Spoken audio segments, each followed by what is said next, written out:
তিনিচুকীয়া জিলাখনৰ বাবে এটি গৌৰৱৰ বিষয় লৈ আহিছোঁ এই মুহূৰ্তত। আৰু যিহেতু মোৰ প্ৰথমতে সতীৰ্থক দেখুৱাবলৈ অনুৰোধ জনাম, এইদৰে আচলতে জানো অসম আৰক্ষীৰ জোৱান আচলতে খেলৰ প্ৰতি ধাউতি থকা তেখেতে প্ৰতিটো মুহূৰ্ততে দেখিবলৈ পোৱা যায়।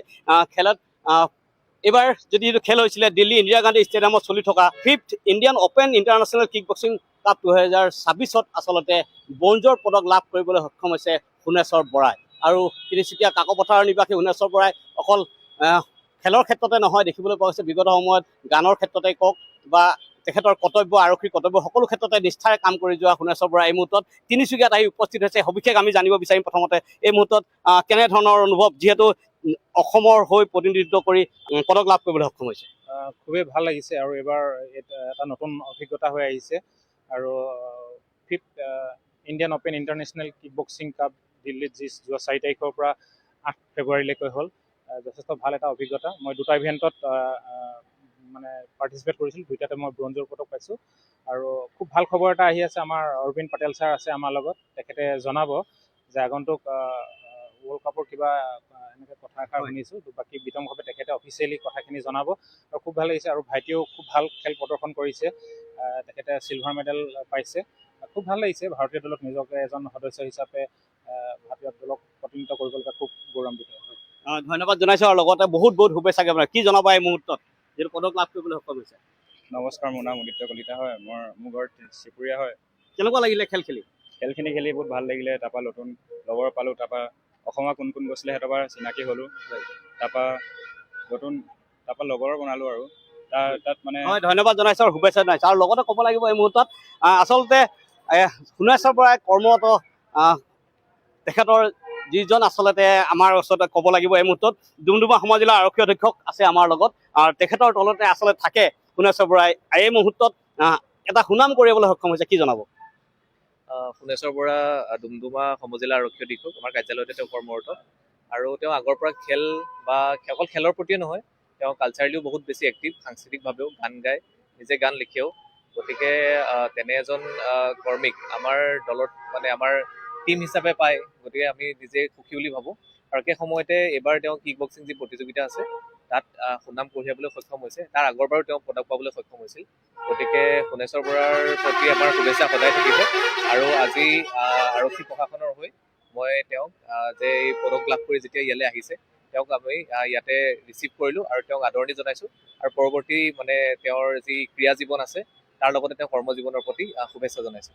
এই ক্ষেত্ৰত আমি যদি যাওঁ, এই খেলখনৰ লগত আচলতে অসমৰ হৈ মুঠ 15জন খেলুৱৈ গৈছিলে।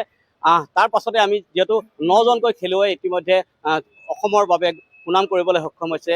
আৰু তাৰ মাজতে আছে আমাৰ যিজন কোচ আচলতে অৰবিন্দ পাটেলৰ পৰা অকণমান জানিব বিচাৰিম, কি জনাব এই মুহূৰ্তত? नमस्कार। बहुत खुशी का बात है हमारे असम के लिए, हमारे इंडिया के लिए। और सबसे बड़ी बात है कि हमारे असम जवान, पुलिस जवान जो हुनेश्वर बोरा सर, एक्चुअली गत 2000 सन से आज 26 साल हो गया अप्रोच उनका किक बॉक्सिंग करते हुआ।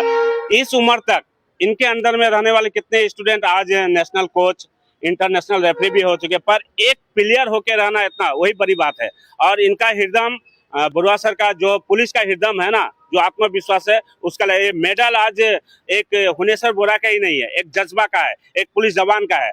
और मुझे आज इनका कोच, मैं अप्रोच 2014 में हम लोग साथ में ही नेशनल मेडल खेले थे एक साथ में। और आज मुझे प्राउड फील होता है कि अपने तिनसुकिया डिस्ट्रिक्ट के 2 बच्चे हुनेश्वर बोरा सर और हमारे उद्युक्त कलिता का कोच फिर बन के गया। और बहुत ही अच्छा एक्सपीरियंस था। और बरुआ सर के लिए एक बड़ा न्यूज हमारे असम वासियों, हमारा इंडिया वासियों के लिए भी है कि नेक्स्ट जो अप्रैल में जो हमारा थाईलैंड में वर्ल्ड चैंपियनशिप हो रहा है किक बॉक्सिंग में, उनका सिलेक्शन हो चुका है। और मैं अपने पुलिस प्रशासन से, हमारे सर जो आए हैं उनसे भी अनुरोध करूंगा कि उन्हें स्पेशली थोड़ा समय दे प्रैक्टिस के लिए, क्योंकि पेडिंग वोडिंग हम लोग करा सकते हैं। और जितना समय देंगे किक बॉक्सिंग में आने वाले वर्ल्ड चैंपियनशिप में हुनेश्वर बोरा हमारे लिए তিনিচুকীয়া ডিস্ট্রিক্ট के लिए एक गोल्ड मेडल লাগছে। ধন্যবাদ জনাইছোঁ। আচলতে লগতে এটা ভাল খবৰ লৈ আহিছোঁ এই মুহূৰ্তত, যিহেতু অহা খেলত আচলতে ৱৰ্ল্ড কাপ যি খেল হ'বলৈ গৈ আছে কিক বক্সিঙত, তেখেতৰ আচলতে চিলেকশ্যন হৈছে সোণেশ্বৰ বৰা। তাৰ সমান্তৰালকৈ জনাম, যিহেতু বহুতে আহি এই মুহূৰ্তত সম্বৰ্ধনা জ্ঞাপন কৰিছে, কোচ ৰাজবংশী ছাত্ৰ সন্থা তিনিচুকীয়া জিলা সমিতিৰ বিষয়ববীয়া আছে, মই জানিব বিচাৰিম কি জনাব এই মুহূৰ্তত? হয়, আজি আমাৰ তিনিচুকীয়া জিলাখনৰ বাবে আটাইতকৈ গৌৰৱৰ দিন, আনন্দৰ দিন।